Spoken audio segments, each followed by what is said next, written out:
નમો હરિયંતાણમ, નમો સિદ્ધાણમ, નમો હરિયાણમ, નમો વજ્જાયાણમ, નમો લોહે સૌવસાવનમ. એસો પંચ નમુકારો સૌવ પાવપણાસણો મંગલાણમ ચ સંવેશી પરમમ વૈ મંગલમ. મંગલમ ભગવાન વીરો, મંગલમ ગૌતમ પ્રભુ, મંગલમ સ્થૂલભદ્રાદ્યા જૈન ધર્મોસ્તુ મંગલમ. પ્રવચનનો વિષય છે માર્ગ ભૂલેલા જીવન પથિકોની પ્રતિબોધ કથા. આજથી 1245 વર્ષ પૂર્વે બનેલો 4 પ્રસ્તાવ અને 17,000 શ્લોકોની અંદરમાં ફેલાયેલો આ કુવલય માલા નામનો ગ્રંથ ક્રોધ, માન, માયા, લોભ અને મોહ, આ 5 દોષોની પરેશાનીમાંથી બહાર નીકળવાના કેટલાક રસ્તા આપણને બતાવે છે. એક મકાન હોય છે તો મકાનમાંથી નીકળવાના પણ એક રસ્તા હોય છે, પરંતુ જેલ હોય છે ને એમાંથી નીકળવાના રસ્તા બહુ કઠિન પડી જાય છે. તો આપણે અત્યારે મકાનમાં નથી રહેતા, આપણે અત્યારે જેલમાં રહીએ છીએ. આ ક્રોધ, માન, માયા, લોભ અને મોહ એને બનાવેલી જેલ. આપણે એમ લાગશે કે કેવી રીતે જેલમાં રહું છું, હું મારી રીતે હરું છું, ફરું છું, કરું છું, બધું કામ કરી શકું છું, સ્વતંત્ર છું. દેખાતી સ્વતંત્રતા છે, આપણે અંદરથી બહુ બિહામણી ગુલામીની અંદરમાં ફસાયેલા છે. આ 5 દોષોની ગુલામીમાં. આ 5 દોષ ગમે ત્યારે આપણને નચાવી શકે, ગમે ત્યારે આપણને ઓર્ડર આપી શકે. ક્યારે પણ અડધી રાતે, અડધા દિવસે, ભર બપોરે, ભર બજારે, સગા સંબંધીઓની વચમાં, એકલા હોઈએ તો જાહેર સ્થળમાં, ધર્મસ્થળમાં, પરમાત્માની સન્મુખ, દેવગુરુની સમક્ષ, માતા પિતાની સામે, કોઈની પણ સામે કાંઈ પણ આપણને ઓર્ડર કરે, ચલ આ નાટક કરવાનું છે, એટલે આપણે નાટક કરી લેવું પડે. કેવી કારમી અને બિહામણી ગુલામી છે. આપણને આ ગુલામી દેખાતી નથી. આપણને આ ગુલામી એમ લાગે છે કે હું ક્યાં ગુલામ છું, હું તો સ્વતંત્ર છું. ભલે બહારથી દેખાતા હોઈએ, હું અને તમારી બધાની વાત છે, હું સાધુ જીવનમાં છું તો પણ ગુલામ છું, તમે સંસારીપણામાં છો તો પણ ગુલામ છો, પણ છે તો ગુલામ. આ 5 દોષોના ગુલામ છીએ અને જેલમાં બેઠેલા છીએ. આપણે આ 5 દોષોએ બનાવેલી જેલમાં એવા ફસાયેલા છીએ, આપણે કેદી છીએ. પરંતુ કમનસીબી એ છે કે દુનિયાની જેલમાં રહેલો કેદી એ પોતાની જાતને કેદી તરીકે સ્વીકારે છે, જ્યારે આપણે એવા કેદી છીએ કે આપણી આજુબાજુમાં દેખાતી જેલ નથી, પણ છે જેલ. આ ક્રોધ, માન, માયા, લોભ અને મોહે, આ 5 દોષોએ આપણને કેદી બનાવી દીધા. અને ગમે ત્યારે આપણને ઈશારો કરે, નાટક કરે, એટલે એના ઈશારે બધું જ કામ પડતું મૂકીને એનો ઈશારો માનવો પડે, એનો આદેશ માનવો પડે, એની ઈચ્છાને સ્વીકારવી પડે, એના ઓર્ડરને આપણે ઓબે થવું પડે, તાબે થવું પડે. તો આ ગુલામીમાંથી મુક્ત થવું હોય, આ કારમી ગુલામી છે. જો અંદરમાં ડંક રહેતો હોય, હું ગુલામ શેના માટે બનવાનો, હું ગુલામ થવા થોડો સર્જાયો છું. અને આ ગુલામીમાંથી મુક્ત હોય તો માત્ર ને માત્ર સિદ્ધ પરમાત્મા, આ સિવાય કોઈ ગુલામીમાંથી મુક્ત નથી. ઓછે વત્તે અંશે કેવલ જ્ઞાન પામી ગયા છે. 4 ઘાતી કર્મોના જેને ભૂકા બોલાવી દીધા છે, સિદ્ધિપણાને જે પામ્યા છે, એ વ્યક્તિઓને છોડો. બાકી રાજા હોય, રંક હોય, આચાર્ય હોય, કે આજનો સાધુ હોય, કે મોટા ગચ્છાધિપતિ હોય, કે નાનકડો એક ગચ્છનો સાધુ હોય, કોઈ પણ હોય, ઓછે વત્તે અંશે કહું છું. બધા એવા જ હોય નથી કહેતો, ઓછે વત્તે અંશે દરેક વ્યક્તિ ગુલામ છે આ 5 દોષોનો. આ 5 દોષોના કારણે તો કેટલાક સાધુઓને એવા પતન થતા હોય છે, કેટલાક સાધુઓના એવા જીવનના ચરિત્રો બહાર આવતા હોય છે, કેટલીક વ્યક્તિઓના જીવનના બહાર આવતા હોય છે. હું અને તમારી બધાની આ વાત છે, આમાંથી કોઈ બાકાત નથી. આમાંથી મુક્ત થવું હોય તો બસ આ કથા જે આપણને રસ્તો બતાવે છે, જે રીતે આપણને માર્ગ ચિંધે છે, એની ઉપર ચાલવું પડશે. કઠોર બનીને, સંકલ્પબદ્ધ બનીને અને કઠોર એક નિર્ણય કરીને આપણે નક્કી કરવું પડશે કે મારે આમાંથી મુક્ત થવું છે. આ કથા ત્યાં સુધી આપણને લઈ જાય છે કે સંપૂર્ણ દોષોની ગુલામીમાંથી મુક્ત થવા માટેનો એક રસ્તો બતાવે છે. આખો ગ્રંથ કથાના માધ્યમ દ્વારા આગળ વધતા વધતા કથા ત્યાં સુધી પહોંચી છે કે કુવલય માલા હવે કુવલય ચંદ્ર કુંવરને પૂછે છે કે આપ રાતના સમયમાં ક્યાં ચાલી ગયા હતા? અચાનક શયનખંડમાં ન દેખાયા, મેં સેનાપતિઓને જગાડ્યા, મહેન્દ્ર કુંવરને વાત પહોંચી અને આ બધી ધાંધા ધમાલ મચી ગઈ, તમે ક્યાં ગયા હતા અચાનક? અને કુવલય ચંદ્ર કુંવર કહે છે કે તારાથી છૂપું શું હોય, અને એને આખી વાત બતાવી દીધી કે ધાતુવાદીઓ ભેગા થયેલા અને આ ધાતુવાદીઓ આવી રીતે બનેલા હતા અને ધાતુવાદીઓની ચિતા જલતી હતી. મને કુતૂહલ થયું, જોવા માટે ગયો અને આખી ધાતુવાદીઓનો વૃત્તાંત એને બતાવી આપ્યો કે પહેલા ધાતુવાદીઓએ મહેનત કરી, નિષ્ફળ ગયા, પછી મેં રસ્તો બતાવ્યો, એનાથી સફળ બની ગયા. આ બધી જ વાતોને જાણ્યા પછી કુવલેમાલાએ વાત કરી કે સ્વામીનાથ, હું પણ સર્વકલામાં નિપુણ છું, આવા ગુરુઓ પણ કહેતા હતા, આખું નગર કહેતું હતું. બધા એમ કહે છે કે કુવલેમાલા, તું તો સર્વકલામાં નિષ્ણાત છે, સર્વકલામાં સંપન્ન છે, હોશિયાર છે, તો પછી હું આ નરેન્દ્રની કલા કેમ ન જાણી શકી? નરેન્દ્રની કલાની અંદરમાં હું કેમ આગળ ન વધી શકી? શું તમે મારા ઉપાધ્યાય નહીં થાવ? તમે મને નહીં શીખવાડી શકો? હું બધી જ કલા જાણું છું, ધાતુવાદ કેમ ન જાણી શકી? ધાતુવાદમાં કેમ આગળ ન વધી શકી? કુંવરે કીધું કે તું સર્વકલામાં નિપુણ છે જ, હકીકતમાં છે, તો પછી તું આ ધાતુવાદની કલા કેમ ન શીખી? કારણ શું નહીં શીખવાનું? તને પણ ઉપાધ્યાયે બતાવ્યું તો હશે ને ગુરુકુલની અંદરમાં. અને કુવલેમાલાએ કીધું, સ્વામીનાથ સાચી વાત કરું, ગુરુએ મને કીધેલું કે ધાતુવાદ શીખી લે. આ શીખવા જેવું છે. ધાતુવાદ એક અલગ ચેપ્ટર છે, શીખવા જેવું છે કે કઈ માટીમાં સોનું છુપાયેલું છે, કયા જંગલોની અંદરમાં સોના અને ચાંદીની ખાણો રહેલી છે, સોનાની અને ચાંદીની જે ખદાન હોય છે જમીનની અંદરમાં, જમીનમાં છુપાયેલી હોય છે, તો એ કેવી રીતે પ્રગટ થાય, એના સિમ્ટમ્સ શું હોય, એના લક્ષણો શું હોય, એને કેવી રીતે આપણે જાણી શકાય, આ બધી જ બાબતો આવે છે ધાતુવાદની અંદરમાં. પછી માટીમાંથી સોનું કેવી રીતે બનાવી શકાય, એની શું પ્રોસેસ કરવાની, આ બધું જ કહેવાય છે, ધાતુવાદ કહેવાય છે. તું આ શીખી કેમ નહીં? તને ગુરુએ કીધેલું હતું તો કુવલેમાલા કહે છે કે મને મારા ગુરુએ કીધેલું કે બેટા, તું એ સુંદરી, તું સર્વકલામાં સુંદર છે, નિપુણ છે, તો આ પણ શીખી લે. છતાં પણ હું ન શીખી. તો ચંદ્રકુંવર પૂછે છે કે તું શીખી કેમ નહીં? તને જ્યારે ગુરુએ કીધેલું, ગુરુ તને શીખવાડવા માટે માગતા હતા, તું શીખી કેમ નહીં? ત્યારે કુવલેમાલાએ બહુ પ્રમાણિકતાની સાથે કબૂલ કર્યું કે આર્યપુત્ર, સાચી વાત કરું, મને એ વખતે એમ લાગ્યું કે આપણે એક વાદ છે અને વાદ વિવાદ શીખીને શું કરવાના, અને આ બધું ફલ કંઈ છે નહીં કંઈ. મને એમ લાગ્યું કે માટીમાંથી સોનું કેવી રીતે બની શકે, એની પ્રોસેસ કેવી રીતે થાય. ઠીક છે, આ બધા ખાલી એક વાતોના વડા છે અને એક વાદ છે. મને એવું લાગ્યું ને, માટે હું ન શીખી. અને એ વખતે કુંવર કહે છે કે પ્લીઝ એવું ન બોલ. આ બોલવું એટલે તીર્થંકર પરમાત્માની આસાધના છે. આવું બોલવું નહીં. મેરુ ચૂલા કદાચ ચલાયમાન થાય. મેરુ ચૂલા એટલે મેરુ પર્વતની સૌથી ઉપરનું શિખર, જેને મેરુ ચૂલા કહેવાય છે. 1 લાખ યોજનનો અડોલ, સ્થિર, નિષ્પ્રકંપ એવો જે મેરુ પર્વત છે, એની સૌથી ઉપરની જે શિલા છે મેરુ શિલા, જેને મેરુ ચૂલા કહેવાય છે, એ કદાચ ચલાયમાન થઈ શકે. કદાચ ગંગા નદી ઉલટી વહી શકે, પરંતુ તીર્થંકર પરમાત્માએ જે યોનિ ભાભૃત નામનો જે ગ્રંથ બનાવેલો છે ને, એ ક્યારે પણ ખોટો ન હોય. આ બધો જ ધાતુવાદ બહાર આવ્યો છે, યોનિ ભાભૃત નામના ગ્રંથમાંથી બહાર આવ્યો છે. હવે આ પ્રવચનના શ્રોતાઓને બતાવી દઉં છું કે અસલમાં 14 પૂર્વો હતા. 14 પૂર્વમાંથી 84 આગમ બહાર આવ્યા, પછી 45 આગમ બહાર આવ્યા, 11 અંગ આવ્યા. હવે એમાં એક 14 પૂર્વનો અંતર્ગત એક ચેપ્ટર હતું જેનું નામ હતું યોનિ ભાભૃત. વર્તમાન સમયની અંદરમાં આપણી કમનસીબી ગણો કે સદનસીબી ગણો, જે પણ ગણો હોય, આ ગ્રંથ અત્યારે મળતો નથી અને આ કોઈ જગ્યાએ ઉલ્લેખ નથી મળતા. અલગ અલગ ગ્રંથોની અંદરમાં અમે જ્યારે ભણતા હતા ત્યારે શબ્દ આવતો હતો જોની પાહુડે હિમ, જોની પાહુડે હિમ. એટલે જોની પાહુડ, પ્રાકૃતમાં જોની પાહુડ કહેવાય, સંસ્કૃતમાં યોનિ ભાભૃત કહેવાય. આ યોનિ ભાભૃત નામનો ગ્રંથ જૂના સમયમાં હતો. હું તમને એના 2 કિસ્સા બતાવી દઉં છું.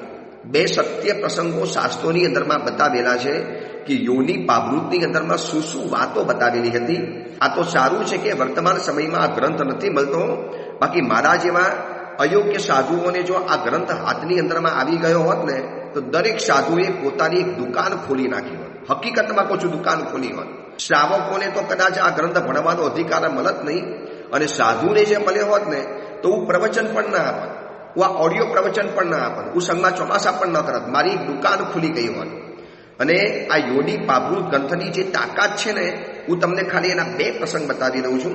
પહેલો પ્રસંગ સિદ્ધસેન દિવાકર સુરી મહારાજાનો છે. એક નગરની અંદરમાં ગયા ગયા પછી શાવકોએ કીધું કે ગુરુદેવ, હવે આ નગરની અંદરમાં જે રાજા છે ને અતિશય ભયભીત બની ગયેલો છે, અને આ નગર ગમે ત્યારે અમારું ખતમ થઈ જવાનું, આ જિનાલયો ખતમ થઈ જવાના, આ ઉપાશ્રયો ખતમ થઈ જવાના, અહીંયા અમે જે રહીએ છીએ ને શાવક શાવિકાઓ લગભગ અમે ખતમ થવાના આરા ઉપર આવેલા છીએ. કેમ આવું બોલો છો? બસ એક મોટો રાજા અમારા નાના રાજા ઉપર આક્રમણ કરવા માટે આવી રહેલો છે.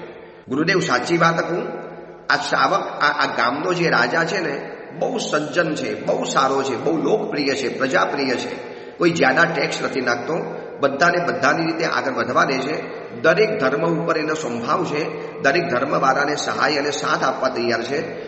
પરંતુ હવે જે ઓલો રાજા છે ને મોટો રાજા આતતાયી બનીને આવે છે, હવે આની ઉપર હુમલો કરશે.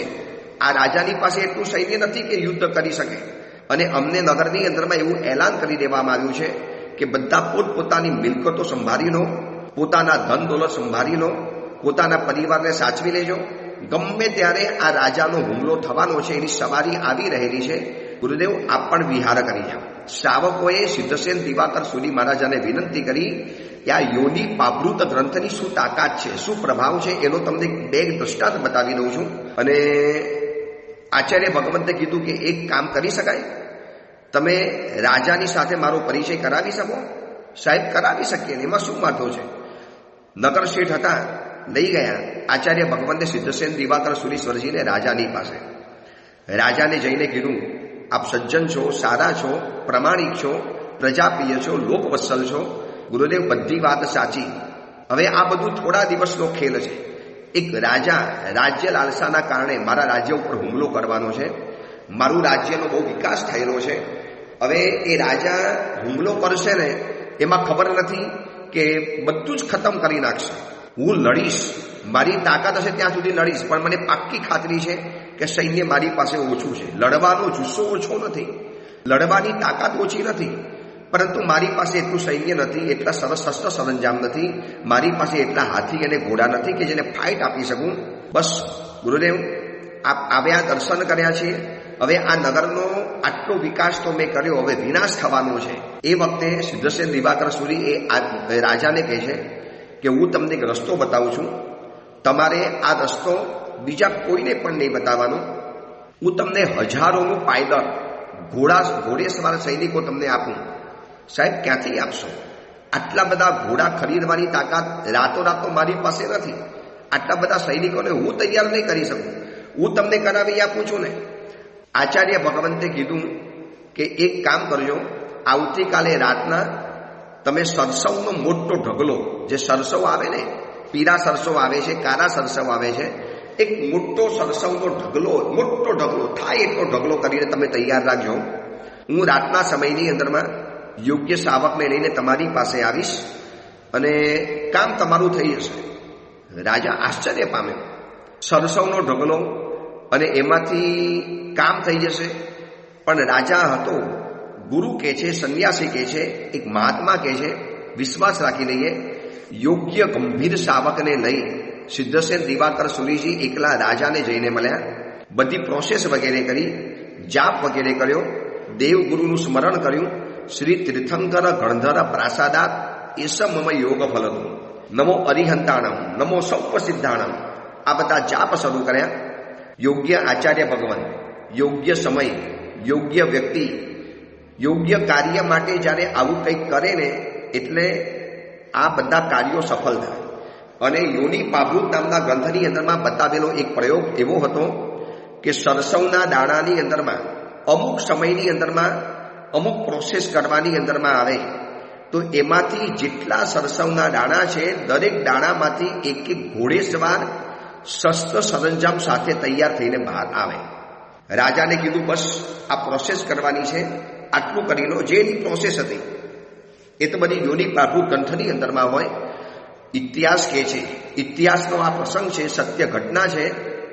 એ પ્રોસેસ કરતાની સાથે જેટલા પણ દાણા રાજાએ ભેગા કરેલા સરસવના, એમાંથી હજારોનું સૈન્ય, ઘોડે સવારોનું સૈન્ય ત્યાં તૈયાર થઈ ગયું, સીધું આવીને તૈયાર.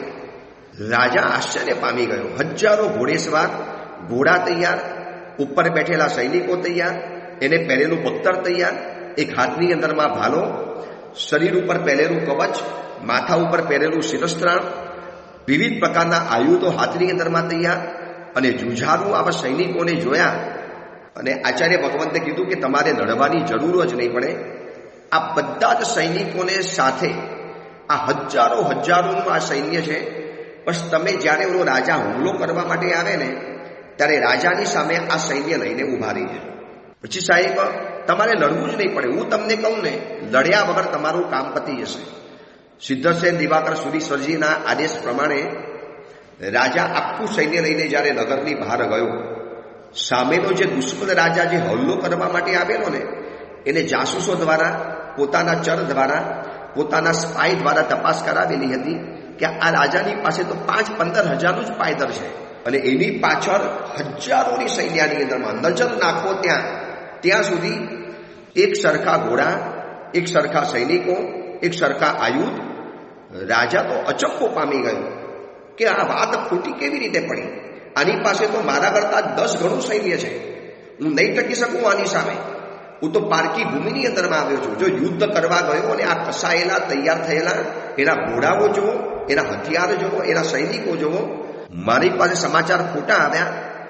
રાજા ઓલા રાજાની સાથે સમાધાન કરી, સંધિ કરી અને આવ્યો તો યુદ્ધ કરવા માટે ઉલટાનો દંડ ભરીને નીચા મોડે રાજાને રવાના થઈ જવું પડે. આ બાજુ રાજા સીધો પહોંચ્યો સિદ્ધસેન દિવાકર સુરી પાસે. સાહેબ આ રાજ્ય તમારું, સાહેબ આ બધું જ તમારું, સર્વસ્વ તમારું છે. સાહેબ આપની કૃપાથી આ બધો સફળ બનેલો છે. આવું કેવી રીતે બની શકે? આચાર્ય ભગવંતે કીધું બધી વાત પછી કરીશું.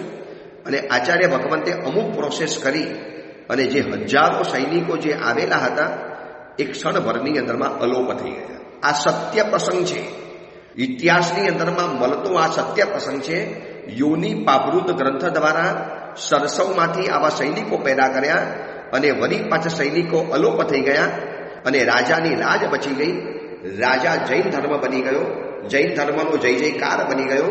નગર બચી ગયું, મૂર્તિઓ બચી, મંદિરો બચ્યા, જિનાલયો બચી ગયા, ઉપાસનાઓ બચી ગયા, ગ્રંથો બચી ગયા, મહાત્માઓ બચી ગયા, શાવક શાવિકા બચી ગયો, ચતુર્વિશી સંઘ બચી ગયો અને માનવો બચી ગયા. માનવતાના કાર્યો માટે આવા મંત્રવાદીઓ આચાર્ય ભગવંતો હતા, આવા મંત્રો હતા અને યોની પાભૃત ગ્રંથની અંદરમાં આવા બધા પ્રયોગો બતાવેલા છે.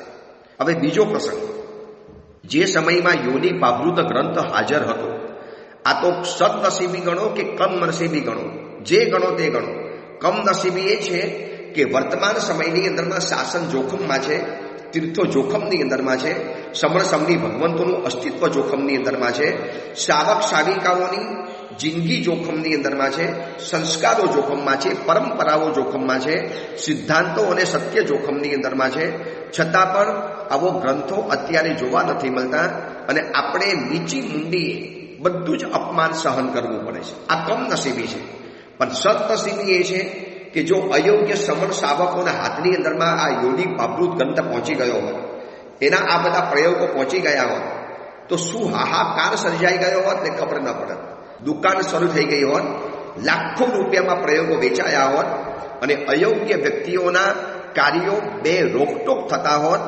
કોણ કોને રોકી શકત, કોણ કોને ટોકી શકત, કોણ કોને સમજાવી શકત, કશું ન બને. આજે નથી છતાં પણ કેટલાક લોકોની દુકાન ચાલે છે. કુંડલી જોઈ આપશે, રાખડીઓ બાંધી આપશે, રક્ષા પોટલી મંત્રી આપશે, તમારા ઘરે દુકાનોમાં પગલાં કરશે, દુકાનોના ઉદ્ઘાટનના મુહૂર્તો વગેરે આપશે. ભાઈ આ નથી તો પણ જો આટલું બધું ચાલે છે તો યોની પાભૃત ગ્રંથ હોત તો શું થઈ ગયેલું હોત. બીજો પ્રસંગ બતાવું છું.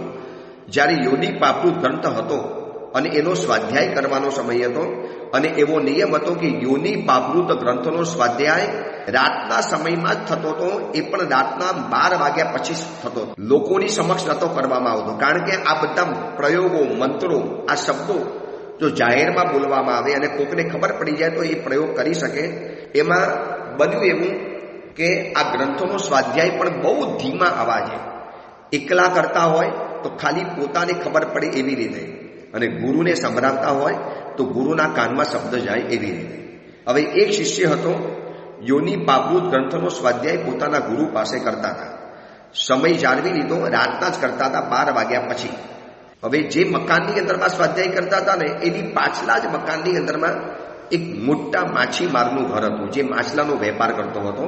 ગુરુએ પણ પ્રમાદમાં રહ્યા, શિષ્ય પણ પ્રમાદની અંદરમાં રહ્યો, અને એમ થયું કે રાતના 12 વાગે કોણ સાંભળવાનું હશે. થોડો ઊંચો અવાજ, ઊંચા અવાજે યોનિ પાબુ તંત્રો સ્વાધ્યાય કરતા હતા. એમાં પ્રયોગ એવો આવ્યો, પાણીની અંદરમાં અમુક પ્રોસેસ કરો, અમુક વસ્તુ નાખો, અમુક કેમિકલ મિલાવો, અમુક જાતની માટી, અમુક જાતની વસ્તુઓ ભેળવો, વનસ્પતિનો રસ નાખો, એટલે એમાંથી કરોડો કરોડો કરોડો અબજો માછલાઓ પેદા થઈ જાય. હવે માછીમાર જાગતો હતો, આ ચેલો ગુરુની પાસે સ્વાધ્યાય કરતા હતા, અને એ શબ્દ ઓલા માછીમારના કાનમાં પહોંચી ગયા. ન જવા જોઈએ પણ પહોંચી ગયા. કમનસીબી ગણો, અહીંયા ગુરુ શિષ્યને ખબર નથી કે શું હોનારત સર્જાઈ ગઈ છે. આ બાજુ ઓલાને તો ઘેર બેઠા પ્રયોગ મળી ગયો. હવે સમંદરમાં નહીં જવાનું, નદી કિનારે નહીં જવાનું, તલાવમાં નહીં જવાનું, માછલા નહીં પકડવાના. પોતાના ઘરની અંદરમાં જ એક નાનકડો ટબ બનાવી દીધો. એમાં આ બધું જે સાંભળ્યું ને, બધા કેમિકલની બધી વાતો જે સાંભળી યોનિ પાપુ ગ્રંથ દ્વારા, કરોડો કરોડો માછલાઓ પોતાના ઘરમાં બનાવવા માંડ્યો, વેચવા માંડ્યો. ધંધો એવો ચાલ્યો, સોનાના દરિયા બની ગયા અને ચાંદીનું દીવારો બની ગઈ. એટલો પૈસો કમાયો. થોડાક વખત પછી એ જ આચાર્ય અને એ શિષ્ય વળી પાછા નગરમાં આવ્યા. ઓલા માછીમારને ખબર પડી. પેલો તો લાખો અને કરોડો રૂપિયાનું ઝવેરાત લઈને ગુરુની પાસે ગયો. ગુરુદેવ, આ સ્વીકારો, ભેટ. ભાઈ કોણ છો? જાણ્યા નહીં, અમને કેમ ભેટ આપો છો? ગુરુદેવ, આપની કૃપાથી તો આ બધું મળ્યું છે, આપની કૃપાથી કમાયો છું. ભાઈ કેવી રીતે? ક્યારે મળ્યા નથી, અમે આવું બધું સંસારી કામ ન કરીએ. સાહેબ, બહુ વખત પહેલા વાત છે. આપ જે મકાનમાં રહ્યા હતા ને, એની પાછલા મકાનમાં મારું ઘર હતું, અને ત્યાં આપ રાતના સમયમાં આપના શિષ્ય આપને કંઈક ગ્રંથની વાતો કરતા હતા. એ ગ્રંથની બધી પ્રોસેસ ચાલુ હતી, અલગ પ્રોસેસ. એમાં માછલા બનાવવાની પ્રોસેસ ચાલુ હતી, અને એ મેં સાંભળી લીધી. એનાથી આ વેપાર શરૂ કર્યો છે, અને આજ સુધીની અંદરમાં એવો ધમધોકાર વેપાર ચાલે છે. મોનોપોલી છે મારી પાસે. બસ માછલા બનાવું છું, વેચું છું, અને એવા મોટા સુંદર મજાના માછલા બને છે ને ગુરુદેવ, કે ન પૂછો વાત. બસ આ પૈસા સ્વીકારો, આ તો કાંઈ નથી, આ જિંદગી આપના ચરણોમાં છે. અને આચાર્ય ભગવાન આઘાત પામી ગયા. એક નાનકડો પ્રમાદ, એક નાનકડી ભૂલ, અને કરોડો અબજો માછલાઓ મારા નિમિત્તે કપાઈ ગયા, ખતમ થઈ ગયા. જે હિંસા થઈ ગઈ, શું મોટી ભૂલ થઈ ગઈ. રડ્યા, ખૂબ રડ્યા. હવે મને એક રસ્તો અપનાવવો પડ્યો. ઓલાને કીધું, ભાઈ આ તો કાંઈ નથી, હું તને બીજો પ્રયોગ બતાવું છું, બોલ. કરીશ? અરે ગુરુદેવ, કરીશ એટલે શું? બાપના બોલે કરીશ. આપે પ્રયોગ બતાવ્યો તો કામ થઈ ગયું. આ પ્રયોગ તારે એકલાએ કરવાનો, રૂમમાં જઈને કરવાનો, બારણા બંધ રાખીને કરવાનો, બારીઓ પણ એકદમ ફીટોફીટ વાસીને કરવાનો. તારે કોઈને બતાવવાનો પણ નહીં, તારે એકલાએ. આ તો કાંઈ નથી, આનાથી મોટા માછલા અંદરમાં પેદા થઈ જશે. ઓલાને વિશ્વાસ બેસી ગયો, પણ ગુરુદેવ સમજી ગયા કે મારે હવે અપવાદનો રસ્તો સેવન કરવો પડશે. આ વ્યક્તિ જીવે છે ત્યાં સુધીમાં તો કરોડો માછલાને તો મારશે, અને એના દીકરાને પણ સોંપીને જશે. પહેલા આચાર્ય ભગવંતે પૂછી લીધું કે તે આ બધી વાત તારા દીકરાને કરી છે? સાહેબ, કરાતી હશે તો દીકરો મને છોડીને ચાલ્યો જાય, મરીશ ત્યારે કરીશ, મરતી વખતે છેલ્લે કહીને જઈશ. ને આચેમાજે એક નવો રસ્તો અપનાવ્યો કે એક કામ કરજે, આટલી પ્રોસેસ કરજે, પણ એકલો, તારા સિવાય કોઈ અંદરમાં નહીં હોવું જોઈએ. ઓલો તો ગયો સીધો ઘરમાં. રાતના ટબ લીધું, જે વસ્તુઓ નાખવાની કીધેલી હતી એ બધા ચૂરણ, એ બધા જ વનસ્પતિના રસ, એ બધી જ વસ્તુઓ તૈયાર કરી. અમુક નક્ષત્રનો યોગ થયો, અમુક સમય થયો એટલે પાણીની અંદરમાં નાખ્યું. જેવું નાખ્યું ને, એની 48 મિનિટની અંદરમાં એક ખૂંખાર સિંહ, ડાલા મથ્થા સિંહ, એક ભયંકર કેસરી સિંહ અંદરમાંથી ઉત્પન્ન થયો. અને કેસરી સિંહે એવી ઝપટ મારી કે ઓલા માછીમારને ખાઈ ગયો. અને આ બધી બાબતો 48 મિનિટની અંદરમાં વળી પાછો સિંહ અલોપ થઈ ગયો, ખતમ થઈ ગયો. આચાર્ય માટે એટલા માટે આ કરવું પડ્યું કે આ વ્યક્તિ જીવતો હોત તો કરોડો અબજો માછલાઓને ખતમ કરત, અને આ વિદ્યાના દીકરાઓને આપીને ગયો હોત તો પરંપરામાં આગળ વધત. હવે આનો વિનાશ કરવો જરૂરી હતો. આચાર્ય ભગવંતે પણ પોતાના શિષ્યને કીધું કે આપણે ભયંકર પ્રાયશ્ચિત આવ્યું છે, આપણે પણ અનશન કરવું પડશે. માછલાઓ તો મર્યા, આપણા નિમિત્તે એક માનવની પણ હત્યા થઈ ગઈ. આચાર્ય ભગવંત અને શિષ્યએ તો અનશન કરી દીધું, અને ઓલો જે હતો ને માછીમાર, એ પણ ખતમ થઈ ગયો. વિદ્યા કોઈને અપાઈ નથી. આ એટલા માટે બતાવું છું, યોનિ પાવૃત ગ્રંથ શું કમાલનો ગ્રંથ હશે. શું નહોતું એની અંદરમાં? સોનું, ચાંદી, હીરા, માણેક, મોતી કેવી રીતે પેદા કરવા, માટીમાંથી, પ્રોસેસમાંથી એવી પ્રકારની પ્રોસેસ કરવાની. આ કુવલય ચંદ્ર કુવલય માલાને કહે છે કે આવું નહીં બોલતી કે આ બધું છે ને ખાલી વાત છે, આ બધાનું કોઈ ફલ નથી મળતું. જો ફલ હોત તો આ ધાતુવાદીઓ કેમ રખડશે, કેમ આ બધા આવી રીતે સાવ રખડે છે, ચિત્રે હાલ ફરે છે. પ્લીઝ એવું નહીં બોલતી. આ અરિહંત પરમાત્માએ બતાવેલો આ રસ્તો છે. યોની પાવૃત ગ્રંથ ગણધર ભગવંતોએ બનાવેલો છે. અરિહંત પરમાત્મા ત્રિપદી આપે છે અને એમાંથી સર્જાયેલો આ ગ્રંથ છે. ખોટો ક્યારેય ન હોઈ શકે. તો પછી આ બધા રખડે છે કેમ? બધાને કેમ સફળતા નથી મળતી? બધાને કેમ ફાયદો નથી થતો? તારે એ વખતે કુવલય ચંદ્ર કુંવર કહે છે કે એના કારણો છે. કારણો તું સમજ તો હું તને સમજાવી શકું છું. આ વાત નીકળી માટે બતાવી દઉં. હું જ્યારે ગિરનારમાં હતો, હું જ્યારે શત્રુંજયમાં હતો, ત્યારે મને આ ઓડિયો પ્રવચન સાંભળનારા પણ લોકો મળ્યા અને બીજા લોકો પણ પરિચિતો મળ્યા. ગુરુદેવ, એક સવાલ વારંવાર મનમાં થાય છે કે 99 પ્રકારની પૂજાની અંદરમાં લખ્યું છે કે દેવ દેવી ઈયા રોજ પૂજન કો આવતે, પૂજા કા ઠાઠ ભણાય. રોજ દેવી દેવતા પૂજન કરવા માટે આવે છે. ચંદા સૂરજ બેવું જણા ઊભા ઈન ગિરિઠામ, આ બધા અમે સાંભળીએ છીએ. તો કેમ આજે દેવી દેવતા કેમ નથી આવતા? આ તીર્થને ખતમ કરનારા જે બધા પરિબળો છે પાલીટાણાની અંદરમાં, આપણે કોઈનું નામ બોલીને અમર નથી બનાવવો. એ વ્યક્તિને બધાને ખબર છે કે સાવ લે બાબુ માણસો દુકાન બનાવીને બેઠા છે, બાબુના દેરાસરની બહાર દુકાન બનાવીને બેઠા છે, અડીંગો જમાવીને બેઠા છે. આ ડોલીવાળા ભરચક આસાધનાઓ કરે છે. એ સિવાયની પણ જંગલ ખાતાની અંદરમાં લોકો મન ફાવે એ રીતે આડેધડ ખદાન ખોદે છે ને ઝાડો કાપી નાખે છે. ને શત્રુંજય તીર્થ પરમ પવિત્ર તીર્થ, તો કેમ ચક્કેશ્વરી માતા, કવળ યક્ષ, આ બધા કેમ કશું નથી કરતા? ગુરુદેવ, મનમાં ડાઉટ થાય છે કે દેવી દેવતાનું અસ્તિત્વ છે કે નથી? ક્યાં છે દેવી દેવતા? જૂના કાળમાં તો આમ થોડુંક થાય ને દેવી દેવતા આવી જતા હતા. ચક્કેશ્વરી દેવી સહાય કરતી હતી, કવળ યક્ષ સહાય કરતા હતા. તીર્થ રક્ષા દક્ષાય શ્રી કપડની યક્ષાય નમઃ, આ બધું અમને જાપ કરવામાં આવે છે. ક્યાં ગયા માણીભદ્રજી? ક્યાં ગયા નાકોડા ભૈરવજી? ક્યાં ગયા કપડ યક્ષ? ક્યાં ગઈ ચક્કેશ્વરી? ક્યાં ગયા પદ્માવતી માતા? ક્યાં ગઈ અંબિકા દેવી? ગિરનારમાં પણ આ જ કહેતા હતા કે એવરી અમાસે એમ કહેવાય છે કે અંબિકા દેવી આવે છે, સવારી કરે છે, રાતના વિમાન ફરે છે. કેટલા લોકોની મનમાં એવી બધી વિચારણા છે. ગિરનારમાં રાતના વિમાન ફરે છે, વિમાનો આવે છે, પરમાત્માની ભક્તિ કરે છે. સાહેબ, દેવી દેવતા આવે છે. આ ગિરનારમાં આટલી આસાધનાઓ જોવે છે. આપણા ચાલી ગયેલા સ્થાનો, પ્રભાવી સ્થાનો, જ્યાં પ્રભુ મોક્ષની અંદરમાં ગયા એ સ્થાન આપણામાંથી ગયું. જ્યાં પ્રભુની સાથે મુનિઓ મોક્ષની અંદરમાં ગયા એ કમલકુંડ આપણા હાથમાંથી ગયું. જ્યાં પૂર તીર્થંકર નેમનાથ ભગવાન મોક્ષની અંદરમાં ગયા છે એ ટૂંક આપણા હાથમાંથી ચાલી ગઈ. એવું તો બીજું કેટલું ચાલી ગયું અને કેટલું સહન કરવું પડે છે. એના માટે એક મહાત્માને જિંદગીભરના આમિલ કરવા પડે, છતાં પણ કશું ન થાય. છતાંય એ લોકોનું વિધર્મીઓનું જોડ વધ્યા કરે, અન્ય ધર્મીઓ આપણને પરેશાન કરે. તો શું ગુરુદેવ, આ દેવી દેવતા કેમ નથી આવતા? છે કે નહીં દેવી દેવતા? જે સવાલ કુવલય માલાનો છે એ સવાલ આપણને પણ થાય છે. સાચું કહું, એ લોકોએ જ્યારે મને પૂછતા હતા ને ત્યારે હું પણ મારી જાતને આ સવાલ પૂછતો હતો. ગિરનારમાં 9 દિવસ ઉપર રહ્યો, શત્રુંજય તીર્થની અંદરમાં 10 દિવસ રોજ યાત્રા કરી, બહુ સર્વે કર્યો, બહુ નિરીક્ષણ કર્યું. શત્રુંજય મહાત્મા પણ વાંચ્યું, બધી ઇતિહાસ વાંચ્યો, કથાઓ વાંચી, બધો ઇતિહાસ જાણેલો પણ છે. આજે એ સવાલ ઉભો છે કે કેમ દેવી દેવતા કેમ નથી આવતા? અધિષ્ઠાયક દેવતાઓ ક્યાં ગયા? શું સૂઈ ગયા? શું નારાજ છે? શું ભૂલી ગયા?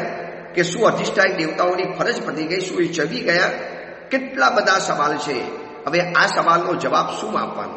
એક વાત સમજી રાખવા જેવી છે કે જે તીર્થંકર ભગવંતો કહીને ગયા છે ને એ ખોટું તો નેવર, ક્યારે પણ હોઈ ન શકે. નેવર, ઇમ્પોસિબલ, બની ન શકે. આ તો માની લેવું પડે. હવે વાત રહી અધિષ્ઠાયક દેવતાઓની જાગૃતિની, અધિષ્ઠાયક દેવતાઓની સહાયની. અધિષ્ઠાયક દેવતાઓ આવે છે, લોકો એમ કહે છે કે અંદર વાજિંદ્રો વાગે છે, રાતના ભક્તિ થાય છે. શું ખાલી દેવતાઓ ભક્તિ કરીને ચાલ્યા જાય? એ તીર્થની આસાધના નથી જોતા, તીર્થ ઉપરની આપત્તિ નથી જોતા, તીર્થ ઉપરનું જોખમ નથી જોતા. તીર્થોને ખતમ કરવા માટે તૈયાર થયેલા આ પરિબળોની સામે ઝઝૂમતા કેમ નથી? કેમ પરિબળોને નેસ્ત નાબૂદ નથી કરતા? કેમ એ બધાને હટાવતા નથી? શું અધિષ્ઠાયક દેવતાઓની કોઈ ફરજ નહીં? ફરજ તો ખરી, પણ પિક્ચર એવું જોવા માટે મળે છે કે અધિષ્ઠાયક દેવતાઓને આપણે આહ્વાન કરીએ છીએ વારંવાર પ્રાર્થના કરીએ છીએ અને કપર્દી યક્ષના કેટલા બધા નીચે મંદિર બની ગયું, ઉપર મંદિર બન્યું છે. વારંવાર આપણે જાપ કરીએ છીએ તીર્થ રક્ષા દક્ષાય શ્રી કપર્દી યક્ષાય નમઃ. આટલા બધા જાપ કરીએ છીએ તો કેમ વર્તમાનમાં તીર્થોની આવી નાજુક હાલત કેમ શત્રુંજય ઉપર જોખમો આવે, આપણે રેલીઓ કરવાની? એના કરતાં જો અધિષ્ઠાયક દેવ છે ને એક રાતોરાત એવી છડી ફેરવે ને આ બધા જની દુકાન ચાલી જાય, ડોલીવાળા સીધા થઈ જાય, આશાતાઓ કરનારાઓ સીધા દોર બની જાય, એવો પરચો બની જાય ને કે શત્રુંજયની સામે આંખ ઊંચી કરીને કોઈ જોઈ પણ ન શકે. તાકાત છે કોઈની. દેવતા જો જાગે ને અને એક લપડા કેવી મારે, એક પરચો એવો બતાવે, બધાની ધૂમ દબાઈને ભાગે, બધા સીધા દોર થઈ જાય. આપણે કોર્ટમાં જવાનું, કચેરી કરવાની, પોલીસ કેસ કરવાના, રેલીઓ કરવાની, આમીલો કરવાના, જાપ કરવાના, આ બધું જ કરવાનું. કાયદો આપણા હાથમાં છે, ચુકાદો આપણા હાથમાં છે. અંતરિક્ષી તીર્થની વાત પકડો, ગયા વખતે જઈને આવ્યા અંતરિક્ષી તીર્થમાં, ત્યાં પણ આ સવાલ, લોકોનો સવાલ, મારી જાતનો મને સવાલ, શું છે, શું કારણ શું છે? કેમ આપણે ક્યાં ટૂંકા પડીએ છીએ? અધિષ્ઠાયક દેવતાઓ કેમ જાગતા નથી, જાગૃત કરી શકાતા નથી? કે અધિષ્ઠાયક દેવતાઓ કેમ આપણી સામે નથી જોતા? કુંવલી માલાએ પૂછ્યું ને, કુંવલી ચંદ્ર કુંવરને. તો પછી જો યોની પાવૃત ગંધ આટલો પ્રભાવી હોય તો પછી કેમ આ બધા ધાતુવાદીઓ નિરર્થક રખડતા દેખાય છે? કેમ એ લોકોને કોઈ ફલ નથી મળતું? કેમ એ લોકોને આ બધી સિદ્ધિઓ પ્રાપ્ત નથી થતી? જો શાસ્ત્ર સાચું હોય તો બધાને ફરવું જોઈએ. તમને સિદ્ધિ મળી, ઓલાને સિદ્ધિ ન મળી.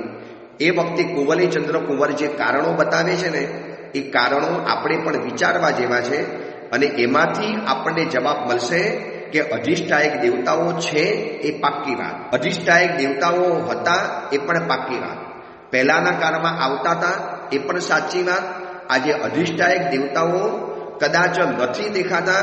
તીર્થો ઉપરનું જોખમ કે આપત્તિ કે તકલીફ એ બધું છે, પણ અધિષ્ઠાયક દેવતાઓની ગેરહાજરી નોંધ સૂચક છે. આ બધું કેમ છે, શું કારણ છે?